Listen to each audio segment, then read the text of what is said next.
Olá pessoal, tudo bem? Sejam bem-vindos e bem-vindas para mais um episódio da EBD Online, que nesta nova fase de estudos tem pesquisado um pouco mais sobre personagens do Novo Testamento. São nomes citados pelo Novo Testamento que nem sempre são aprofundados no nosso dia a dia, mas pelo bom ou pelo mau exemplo, podem nos trazer ensinamentos importantes para a nossa vida, tanto a nível de conhecimento quanto a nível de reflexão. E hoje eu vou falar sobre um casal altamente controvertido, que até hoje gera-se muita polêmica sobre eles. Ananias e Safira. O que o texto bíblico que diz sobre eles quer nos ensinar? Se você também tem o desejo de aprender sobre isso, é só você ficar comigo até o final, que este é o tema do episódio de hoje.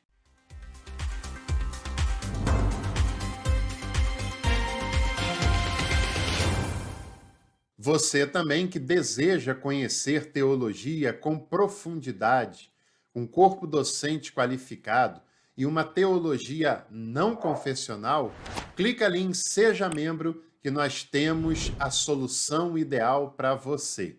Por apenas R$ 29,99 por mês, você pode fazer um curso completo na área de teologia. Clica ali e escolha o pacote Café Completo que você começa a participar hoje mesmo e será, claro, muito bem-vindo, muito bem-vinda por aqui. Bom, é provável que você já tenha ouvido falar da história de Ananias e Safira, um casal que armou um plano contra os apóstolos, que, em última instância, segundo a narrativa e a construção textual de Lucas, foi uma armação contra o próprio Espírito Santo. Eles mentem para o Espírito Santo e são fulminados na frente da primeira comunidade que se reunia perto dos apóstolos, em torno dos apóstolos. E muitas pessoas usam esse texto de maneira equivocada. Para muitas pessoas, esse é um texto polêmico. Para muitas pessoas, há uma discussão se esse texto ele é literal ou ele é simbólico. E outras pessoas, inclusive, fazem questão de lembrar desse texto para justificar pregações e ações que apontam para uma vingança divina, para um Deus punitivo, para um Deus que não mede esforços para punir aqueles que são inconsequentes. Será que esses casos eles cabem nessa passagem em questão?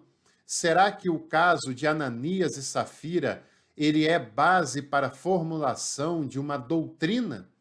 Bom, a primeira resposta é não, não é base para a formulação de uma doutrina que justifique a apresentação de uma imagem de um Deus vingativo, punitivo, rancoroso, que está sedento por exterminar pessoas que pecam e que não tem nenhum tipo de pudor de mandar para um suposto inferno aqueles que o desagradam. Não serve como base doutrinária por dois motivos básicos, mas básicos mesmo da hermenêutica. Dois motivos dos mais elementares, tá bom? O primeiro motivo é que esse texto aparece no livro de Atos dos Apóstolos. E Atos dos Apóstolos não é um texto teológico no sentido de ensinar posicionamentos, reflexões teológicas, como é feito, por exemplo, nas epístolas de Paulo. O texto de Atos dos Apóstolos, que é considerado por muitos um texto histórico, também não passa por aí, não é? Porque não tem um compromisso com a historiografia, mas é um texto sinótico, né? O texto de Atos era um único texto com o Evangelho de Lucas. Então, é uma leitura de fé por parte do Lucas, do proponente desse texto, e é principalmente um texto em que tem o objetivo de fazer com que as pessoas se adequem a essa nova realidade da igreja, a igreja que está sendo fundada em Atos, capítulo 1, capítulo 2, e essa igreja que começa a se organizar ao redor dos apóstolos, né? É uma passagem, um texto, um livro, inclusive, bastante contextualizado para um cenário muito específico do início da era cristã. E o segundo motivo é que é o único caso em que algo assim acontece. Tem até um caso de que Paulo fala sobre um homem que ele teria entregue a Satanás, mas é uma outra realidade bem diferente dessa, mas um caso que pessoas vão diante da igreja e o que elas fazem não é aceito e elas são fulminadas, é um caso excessivo, ou seja, é uma exceção a tudo que Atos dos Apóstolos e o restante do Novo Testamento falam sobre essas temáticas, né? Então, a gente precisa ter calma, muita calma nesse momento. Atos capítulo 5 é o texto que contará essa história.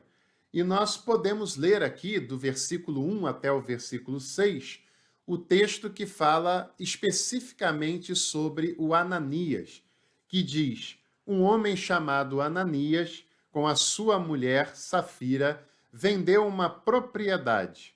Com a conivência da mulher, reteve para si parte do dinheiro.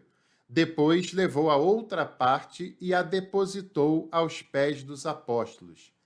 Pedro, porém, disse: Ananias, por que Satanás encheu teu coração para mentir ao Espírito Santo e reter para ti parte do dinheiro do terreno? Conservando, acaso não permaneceria teu? E vendido, não podias ficar com o dinheiro? Por que tramaste essa ação em teu coração?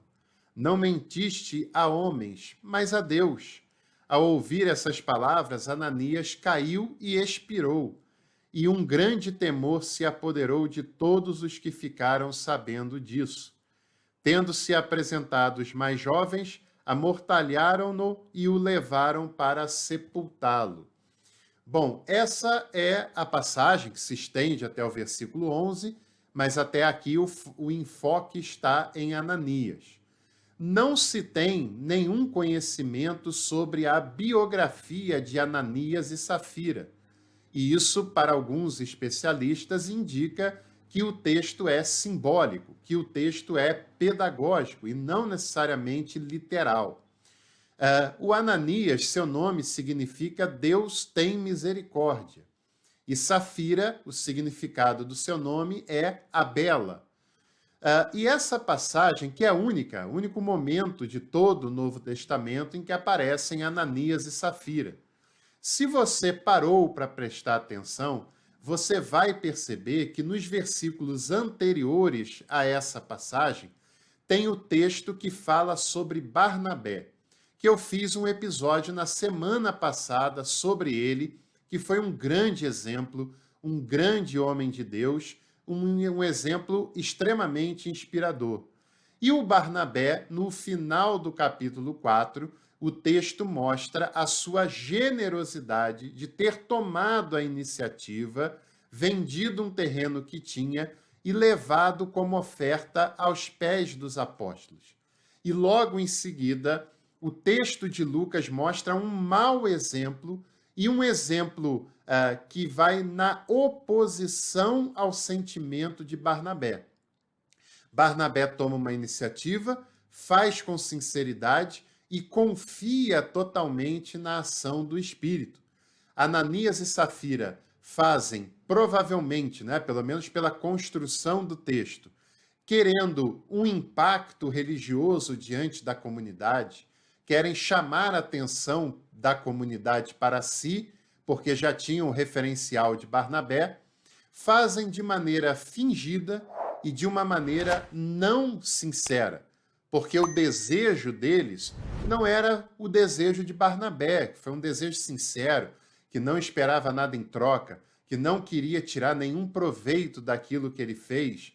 Já Ananias e Safira tinham outros interesses, pelo que o texto nos dá a entender. E eles vendem um terreno e combinam ficar com uma parte desse dinheiro e depositar o restante. O problema não é necessariamente que eles tenham ficado com uma parte do dinheiro. O problema que o texto de Atos quer mostrar é que eles fazem uso da religião para benefício próprio. Esse é o principal problema dessa passagem. Eles fazem uso de um sentimento religioso, espiritual, que deveria ser espontâneo, generoso, pessoal, íntimo. E eles fazem uso disso para ficar bem diante da comunidade, para crescer na fama espiritual diante da comunidade, mas também para tirar proveito próprio e ficar com uma parte do dinheiro. Não havia uma determinação de que eles eram obrigados a vender e doar o dinheiro. Fazia isso quem queria fazer. E Pedro fala exatamente isso para o Ananias. Por que você mentiu para o Espírito Santo? Por que você foi fingido diante da comunidade? Por que você fez algo como sendo símbolo de adoração se o teu coração não é sincero com relação a isso? Esse é um pecado e muitas pessoas não percebem a gravidade desse pecado que, infelizmente, muitos ainda praticam em nosso tempo, em nossos dias. Muitos que fazem coisas porque são motivados a fazer, porque copiam outros fazendo, porque imitam outras pessoas que têm fama de espirituais fazendo, mas não é algo de fato sincero. O texto diz que Pedro falou para Ananias que ele não precisava vender o terreno. Que se ele quisesse, ele podia ficar com o terreno, ele podia vender o terreno e ficar com todo o dinheiro para ele e para a esposa, ou mais, ele poderia ter sido sincero com os apóstolos e dito: vendi o terreno por tanto, vou doar tanto e ficar com o restante. Mas todas essas alternativas seriam legítimas se feitas com sinceridade, coisa que não aparece no tal do Ananias. O Ananias tem um problema porque ele não é sincero, ele é manipulador dos sentimentos religiosos, manipulador da sinceridade das pessoas. E a sua ação é vista pelos apóstolos e por Lucas, que propõe o texto, como uma rebelião parecida com aquela de Corã, Datã e Abirão, lá na época do deserto, pelo menos naquela história pedagógica proposta depois do cativeiro, lá com Moisés, né? E o termo que é usado aqui, de reter uma parte, é a mesma usada naquele cenário. E outro caso, Lucas usa a mesma expressão que é usada para se referir à traição de Judas. Satanás encheu o teu coração para pecar contra Deus, para pecar contra o Espírito. E para Lucas, o que Ananias faz com conveniência e conivência da sua mulher era um atentado para a comunhão daquela comunidade que é recentemente formada. Como eu disse, alguns especialistas entendem que esse texto é simbólico, porque ele é fundante, está no início da igreja, e Lucas quer mostrar para a igreja que não se deve mentir para o Espírito, que não se deve atentar para uma sincera comunhão entre pessoas também sinceras, né? Infelizmente, muitos hoje justificam atitudes interesseiras, atitudes desonestas e atitudes fingidas com aqueles argumentos do tipo: é melhor estar na igreja do que estar no mundo. Onde estiver 2 ou 3 reunidos, ali Jesus estaria. É a comunhão dos salvos, etc. Mas tudo isso é frase de efeito em desconexão total com o que de fato os versículos querem dizer e trazer. E não se fala que esse texto tão sério, tão grave, seja ele literal ou pedagógico, e se for pedagógico, ele também nos ensina algo muito contundente, algo muito forte, né? Que não se deve atentar contra a sinceridade espiritual, contra Deus, não se deve induzir as pessoas à falsidade, não se deve usar os sentimentos religiosos sinceros das pessoas que realmente acreditam para tirar benefício próprio com isso, né? É preciso que a gente leve em consideração que esse texto não está se referindo a uma punição contra pessoas de fora da comunidade, contra pessoas de outras religiões, contra pessoas ateias, se fosse o caso, contra pessoas que estão, entre aspas, como diz o ditado evangélico, no mundo. Mas a coibição da atitude eram com pessoas que estavam na igreja, em comunhão com a igreja, pelo menos teoricamente, porque o texto nos mostra também que nem todos que frequentam o mesmo espaço estão em comunhão sincera com o que deveria ser ensinado naquele lugar. Que nem todos que estão semanalmente na igreja estão com o coração voltado a ser igreja, a ser discípulos de Jesus. E o contrário também é verdadeiro. Muitas pessoas que não frequentam algum espaço religioso têm o coração sincero, têm o coração determinado a seguir os ensinamentos de Jesus e são honestos na sua fé e na sua dedicação diante de Deus. O texto de Ananias e Safira, e logo depois acontece o mesmo com Safira, ela estava em conivência com o marido, 3 horas depois ela aparece com a mesma proposta, com o mesmo discurso, com a mesma falsidade, e com ela acontece a mesma coisa. Que bom que esse texto é uma exceção, que as pessoas não morrem fulminadas por causa da sua falsidade, por causa da não sinceridade diante de Deus e da comunidade. Porque se isso fosse um padrão, nós viríamos acontecer todas as semanas em alguma escala por esse mundo aí afora.